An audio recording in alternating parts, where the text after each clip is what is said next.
মোরলা মাছের ঝাল বানাচ্ছি। এটা কিন্তু গাং মোরলা বলে এটাকে। তো যাই হোক, এই মাছগুলো কিন্তু এই শীতের সময় বেশি ওঠে আর খেতে কিন্তু খুবই ভালো লাগে। এই মাছগুলো দেখো আগে কেটে ধুয়ে পরিষ্কার করে নিয়েছি। আর এই মাছের গায়ে কিন্তু একটু আঁশ থাকে।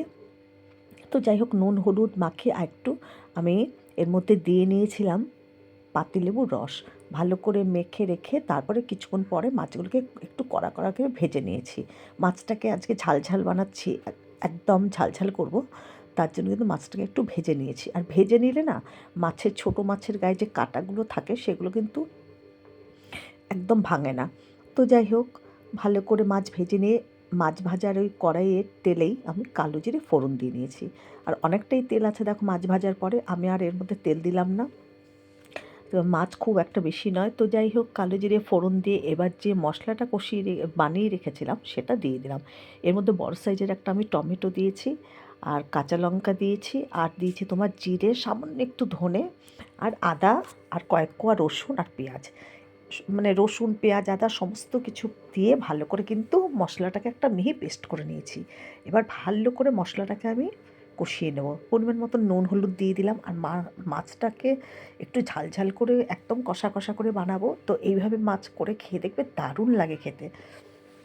আর নামানোর সময় যার ধনেপাতা থাকবে সে ধনেপাতা দেবে। আমি আজকে ধনেপাতা দিলাম না, এর আগেরগুলো ধনেপাতা দিয়েছিলাম, আজকে ধনেপাতা ছাড়াই নামাবো, তাতে এটা দারুণ লাগবে খেতে।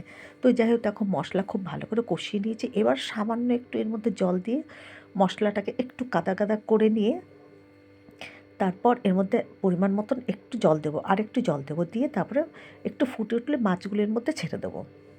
তো দেখো আরেকটু জল দিয়েছি, এই যে কেমন টকবক করে ফুটে উঠেছে। এবার সব মাছগুলো এর মধ্যে ঢেলে দিচ্ছি।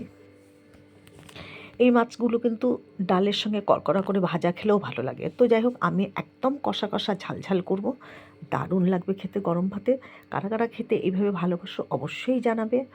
আর ভালো লাগলে আমার ইউটিউব চ্যানেলটা তোমরা সাবস্ক্রাইব করে নিও, দীপ্তি রান্নাঘর।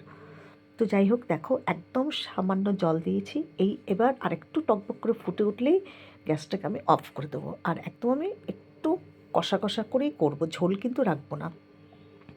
তো যাই হোক, এই দেখো গ্যাসটাকে অফ করে দিলাম। দেখেছো একদম গামাখা গামাখা রয়েছে, ঝোল কিন্তু এর মধ্যে নেই। আর দারুণ লাগে, এইভাবে করে খেয়ে দেখবে, খুবই ভালো লাগে খেতে। আর এই সময় যদি এই মাছ না খাই তাহলে আর কি খেলাম। সবসময় তো বড় খাওয়াই হয়, বড় বড় মাছ।